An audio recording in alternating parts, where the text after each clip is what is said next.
रेखा, देखा ना तुमने अपने भाई की हरकतों को। इसकी तो अक्ल लगता है जैसे घास चरने गई है। सौरभ ने अपनी त्योरियां चढ़ाकर अपनी पत्नी रेखा से गुस्साते हुए कहा।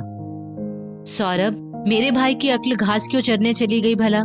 मैं समझी नहीं, उसकी कौन सी हरकत की बात कर रहे हो तुम? रेखा ने जानबूझकर अनजान बनते हुए कहा। अच्छा, अब इतनी भोली तो बनो मत जैसे कि तुमने कुछ देखा सुना ही नहीं।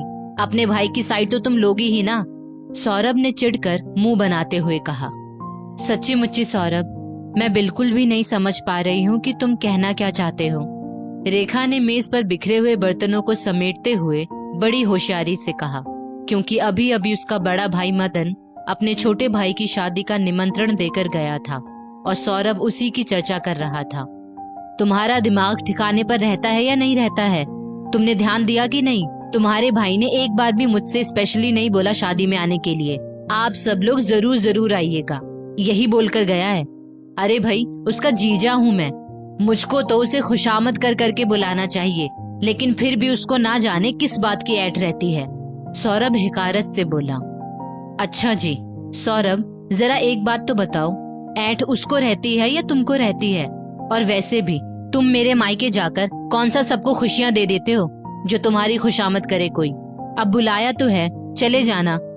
रेखा थोड़ी लापरवाही से बोली। मैं तो बिल्कुल भी नहीं जाऊंगा, जाए मेरी जूती। सौरभ ने कुर्सी पर पसरे पसरे ही अपनी एक टांग दूसरी टांग पर रखते हुए कहा।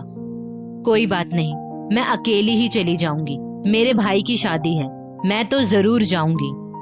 रेखा अभी भी सब सामान की ही समेटा बटोरी कर रही थी। मैं जाने दूंगा तब जाओगी ना। मेरी आज्ञा के बिना तुम एक कदम भी इस घर से बाहर नहीं निकाल सकती। सौरभ ने एकदम से चिढ़कर बिफरते हुए कहा। इस भूल में तो सौरभ तुम बिल्कुल भी मत रहना। मुझको तुम मेरे भाई की शादी में जाने से बिल्कुल भी नहीं रोक पाओगे। हाँ, तुम आते हो या नहीं ये तुम्हारी मर्जी, क्योंकि जब जब तुम मेरे मायके के किसी भी फंक्शन में जाते हो हमेशा ही सबको अपनी आदतों से रुलाकर ही आते हो। इसलिए ना ही आना तभी ज्यादा अच्छा है। कम से कम सारा कार्यक्रम हंसी खुशी तो निपटेगा। रेखा ने हाथ का काम छोड़कर सौरभ के पास आकर कहा। दरअसल सौरभ की नौकरी के कारण सौरभ और रेखा अपने पुश्तैनी घर से दूर रहते थे। सौरभ बहुत ही ज्यादा अक्खड़ी स्वभाव का था। जहाँ एक तरफ वो अपने घर वालों का तो बड़ा ज्यादा मान सम्मान करता और अपने घर के कार्यक्रमों में भी बहुत उत्साह पूर्वक भाग लेता, वहीं रेखा के मायके में हर बात के लिए बहुत ही ज्यादा तुनक मिजाजी दिखाता। जब भी रेखा के मायके में कोई कार्यक्रम पड़ता वो किसी न किसी बात को लेकर नया बखेड़ा खड़ा कर ही देता, जबकि रेखा के मायके वाले उसका पूरा सम्मान करते। लेकिन फिर भी दामाद के अहंकारपन में भरे सौरभ को किसी की भी इज्जत करना नहीं आता। जिससे देखो उससे बदतमीजी से बात करता, फिर चाहे वो छोटा हो या बड़ा।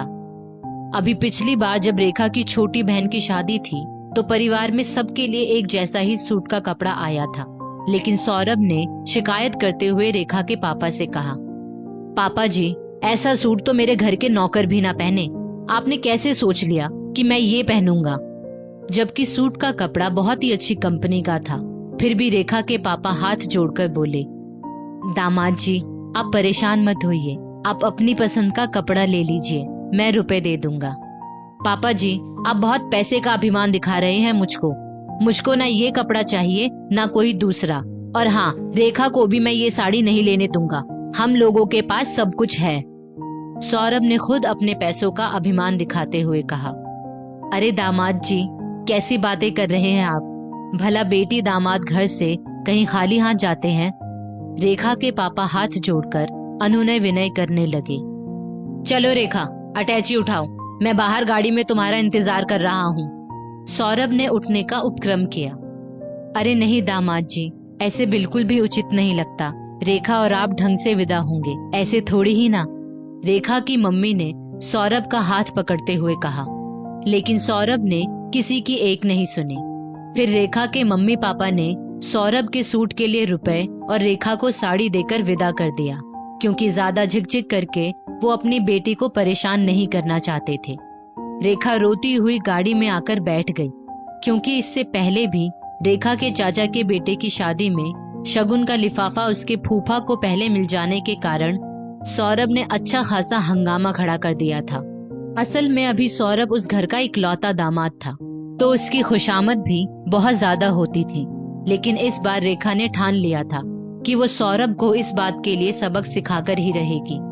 इसीलिए उसने अपने भाई को अच्छी तरह से समझा दिया था कि सौरभ की जितनी ज्यादा खुशामद करोगे, सौरभ उतनी ही खुशामद करवाएंगे।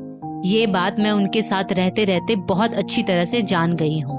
और बस इसीलिए जब रेखा का बड़ा भाई मदन शादी का कार्ड लेकर आया तो उसने रेखा से तो खूब मनोहार कर करके कहा, लेकिन सौरभ से बस औपचारिकता वश ही कहा। ये बात सौरभ को अंदर तक चुभ गई। जब रेखा ने उसको आईना दिखाया तो वो कहीं ना कहीं अंदर से परेशान भी होने लगा। रेखा, ऐसा क्यों कह रही हो तुम कि तुम्हारा मन हो तो आना और ना मन हो तो मत आना? सौरभ खुद ही थोड़ा नर्म पड़ते हुए बोला, क्योंकि वो जानता तो था ही कि वो जानबूझकर ऐंठ दिखाता रहता है।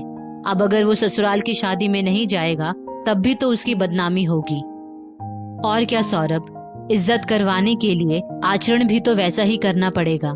तुम ये बात भी तो जानते हो कि हर कार्यक्रम में तुमने मेरे मायके वालों को परेशान किया है, इसलिए ये मर्जी अब तुम्हारी है कि तुम आगे से अपने संबंधों को अच्छी तरह से रखना चाहते हो या फिर जो कुछ आज हुआ वैसे ही। रेखा ने सौरभ का मुंह ताकते हुए कहा। तो क्या तुमको अच्छा लगेगा कि मेरे साथ ऐसा व्यवहार हो? सौरभ ने उल्टा रेखा से ही प्रश्न कर दिया। सौरभ, अच्छा तो मुझको मेरे मायके वालों से तुम्हारे व्यवहार को भी लेकर नहीं लगता है। रेखा की आंखों में आंसू झिलमिलाने लगे। सॉरी रेखा, अब मैं अपने आप को पूरी तरह से बदलने की कोशिश करूंगा और हाँ, मैं शादी में भी जरूर चलूंगा। आखिर मेरे सबसे छोटे साले साहब की शादी जो है। सौरभ ने मुस्कुराते हुए कहा। धन्यवाद सौरभ। रेखा भी मुस्कुरा उठी, क्योंकि उसकी तरकीब काम जो कर गई थी और सौरभ उसके साथ ही शादी में पहुंच गया। और इस बार सौरभ ने अपने ससुराल में किसी भी प्रकार का बखेड़ा नहीं खड़ा किया। रेखा के साथ साथ उसके मायके वाले भी सौरभ के बदले हुए व्यवहार से बहुत खुश नजर आ रहे थे।